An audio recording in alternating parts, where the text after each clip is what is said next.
Allah, tabarakallah. Assalamualaikum warahmatullahi wabarakatuh.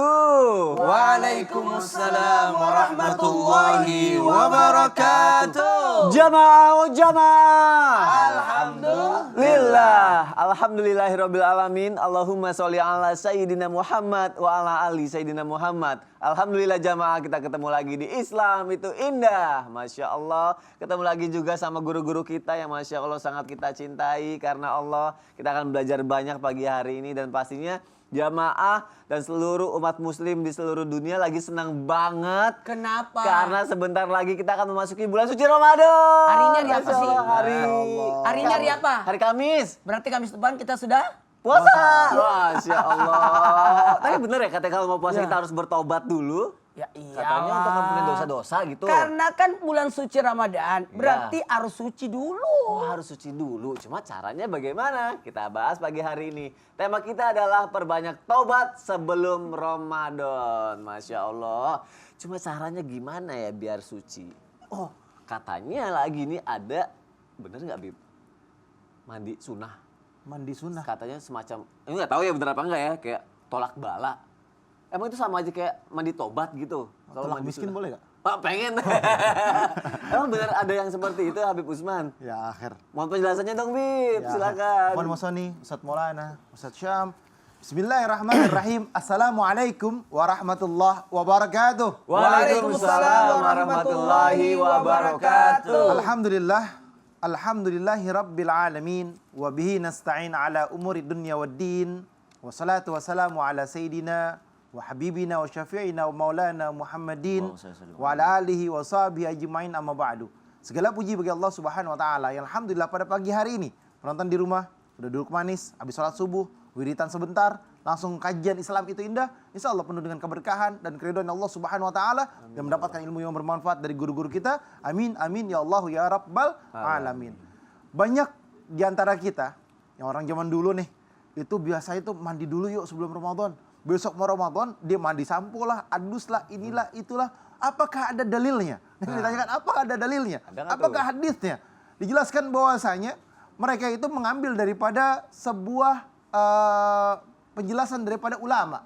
Imam Al-Azhari yang dimana di dalamnya sisa mandi-mandi yang disunahkan telah disebutkan dalam kitab-kitab yang penjelasannya dijelaskan di dalam kitab Al-Imam Al-Azhari yang membatasi pada orang yang hendak menghadiri jamaah, mereka mengikuti daripada pendapat tersebut, dia mandi daripada sunnah tersebut.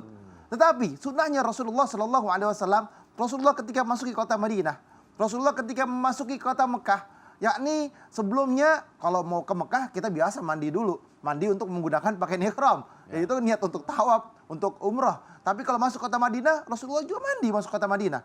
Dan juga dijelaskan setiap malam di bulan Ramadan Rasulullah disunahkan untuk mandi. Ini adalah sunnahnya baginda Nabi besar Muhammad SAW. Tetapi kalau misalkan seandainya besok Ramadan nih, apakah diwajibkan atau disunahkan untuk mandi?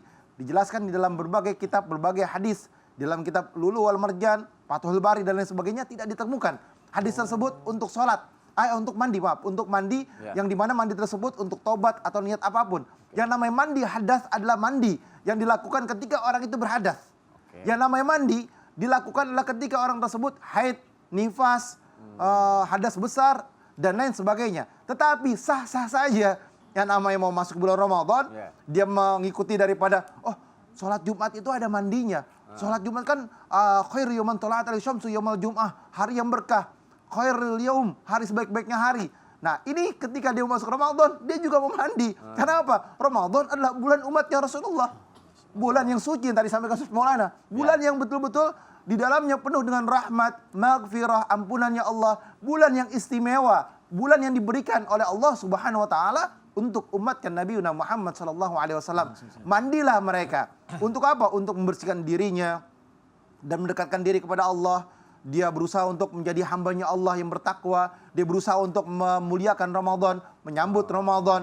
Dia berias di bulan Ramadan, di bulan akhir, di bulan apa namanya? Di bulan Sya'ban. Karena besok mau masuk ke bulan Ramadan.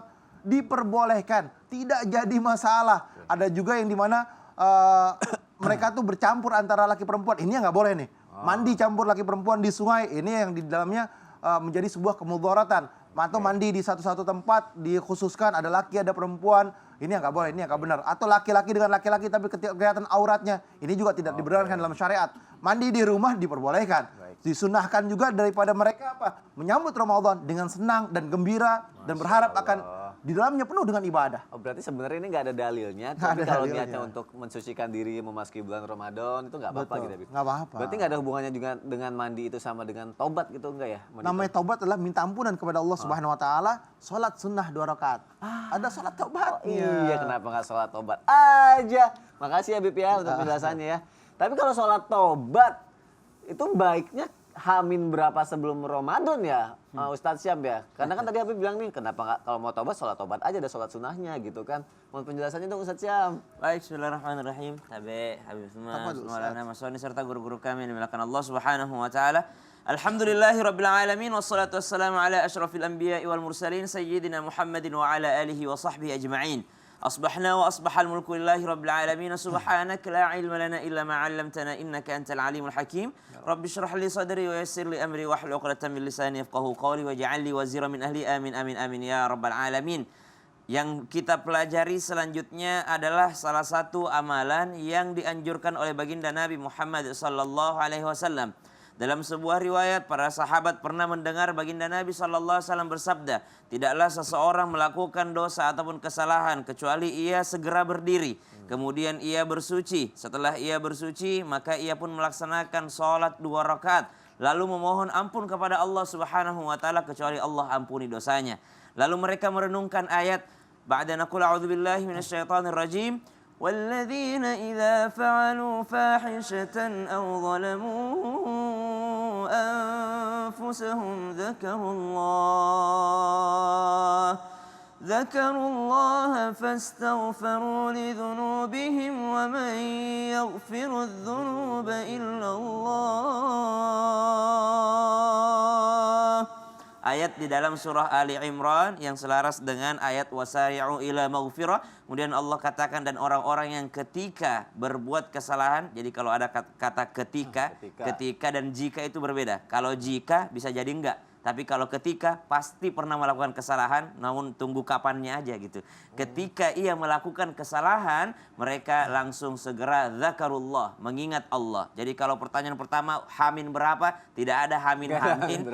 Ya, yang jelas hamin sebelum mati, bukan hamin sebelum Ramadan. Dan kita tidak pernah tahu kapan kita mati. Bisa jadi masuk Ramadan orang meninggal dunia. Ada juga yang belum sempat masuk Ramadan ia meninggal dunia. Maka tidak usah nunggu hamin berapa Ramadan baru melaksanakan sholat taubat. Ataupun bertaubat kepada Allah Subhanahu wa ta'ala. Jadi kata Al-Quran, zakarullah, segera mengingat Allah. Fastaghfaru lidunubihim. Lalu dia mohon ampun kepada Allah Subhanahu wa ta'ala. Yang kedua, tata caranya. Bersuci terlebih dahulu. Jadi kalau dikaitkan dengan apa yang dibahas tadi Habib Usman, bahwasanya ya tidak mungkin orang sholat kalau tidak mandi dulu kalau dia berjanabah gitu ya. Kalau dia sedang berhadas besar. Tidak mungkin dia sholat kalau dia belum bersuci terlebih dahulu atau berwudu. Tata caranya sholat sunnah biasa 2 rakaat. Bacaan di awalnya di rakaat pertama Al-Fatihah, kemudian Al-Kafirun kalau mau mudah. Rakaat kedua baru baca surah Al-Ikhlas. Lalu setelahnya memperbanyak astaghfirullahaladzim, astaghfirullahaladzim, astaghfirullahaladzim, alladzi la ilaha illa huwal hayyul qayyum wa atubu ilaih. Taubat itu yang jelas dia menangis, menyesal dan berjanji tidak mau mengulanginya lagi. Wallahu taala a'lam. Berarti kan Ramadan kan sebentar lagi, tapi Ya. belum tentu kita bisa menikmatinya. Makanya Belum sekarang tentu. saatnya kita bertobat dulu untuk Iya itu ya. dong. Masya Allah. Terima kasih Ustaz Siap. Syam untuk penjelasannya.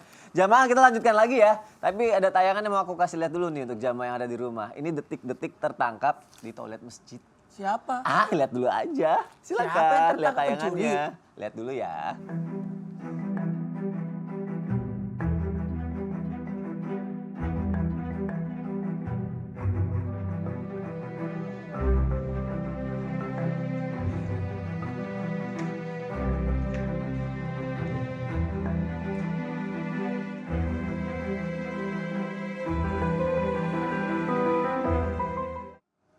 Astagfirullahalazim. Ini kalau dari tayangan ini, aduh ini kan masjid ya. Walaupun itu toiletnya juga. Udah deh kita bahas masalah tobatnya aja deh Ustadz Maulana. Iya. Tobatnya bagaimana untuk orang yang sudah melakukan hal seperti itu di toilet masjid? Dan bagaimana caranya nih? Masjid kan suci ya. Cara mensucikannya bagaimana? Di masjid ada orang yang melakukan perbuatan dosa atau zina seperti ini. Bagaimana Ustaz Maulana? Makasih Silakan, banyak. Ustaz. Izin Nabi dan Ustaz Waduh, Sam. Ustaz. Bismillahirrahmanirrahim. Allahumma salli ala sayyidina Muhammad wa ala sayyidina Muhammad. Makasih banyak Sony yang luar biasa. Tidak berkomentar negatif, tapi langsung menyimpulkan bagaimana dengan tobatnya. Jadi ketika orang masih hidup masih berpeluang untuk bertobat. Dalam hal ini, jikalau perbuatan menghinakan diri, maaf ya, ada dosa yang zalim, ada dosa yang dia perbuat, mohon maaf, merugikan dirinya, tapi ada juga dosa yang menghinakan dirinya. Inna salat tanha anil fahsai wal munkar. Mencegah daripada perbuatan keji dan mungkar. Keji itu sesuatu yang menghinakan diri. Makanya zina itu, maaf saya pinjam kata-kata ini, tapi harus dijelaskan.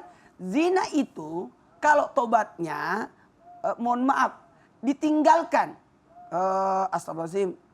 Kalau zinanya ada, maaf, aduh.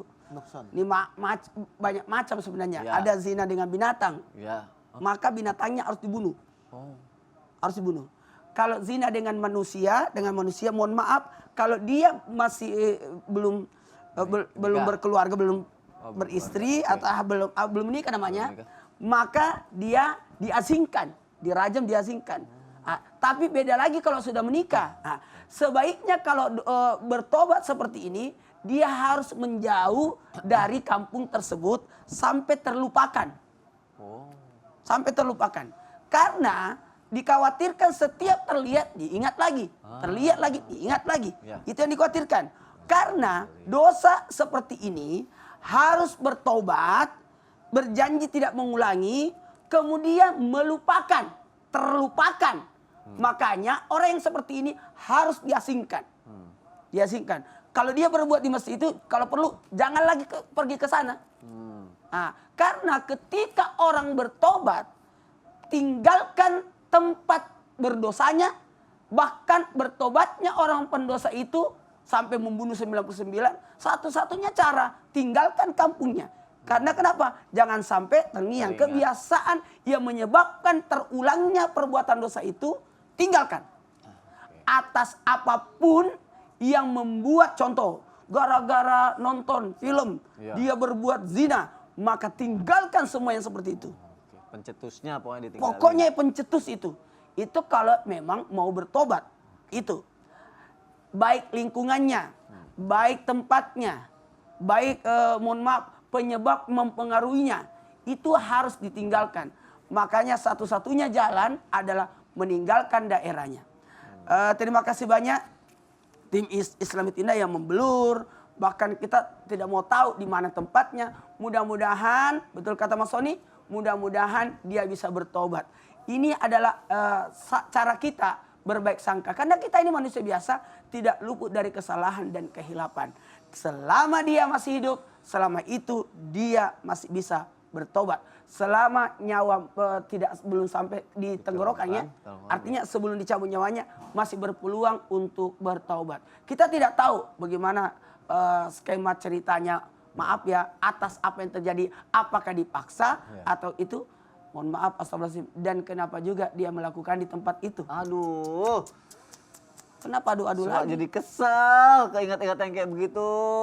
Masalah tobat lagi juga. Maga kau kasih Enggak, kan gini loh. ganto, Enggak. sara-sara. Ada yang bilang katanya kalau tobat orang yang sudah diterima itu dia jadi kayak lebih pintar, jadi tahu ilmu, kayak ngasih tahu gitu juga gitu. Kan maksudnya berhubungan juga nih dengan jamaah, pengen tahu tobat tuh caranya gimana atau diterima tuh hasilnya seperti apa gitu loh.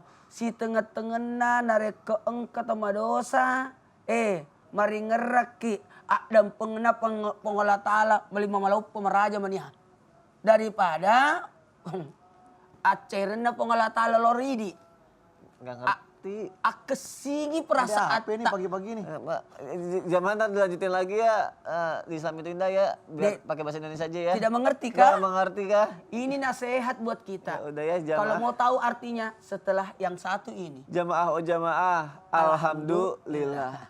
Aduh, ada-ada aja pagi-pagi.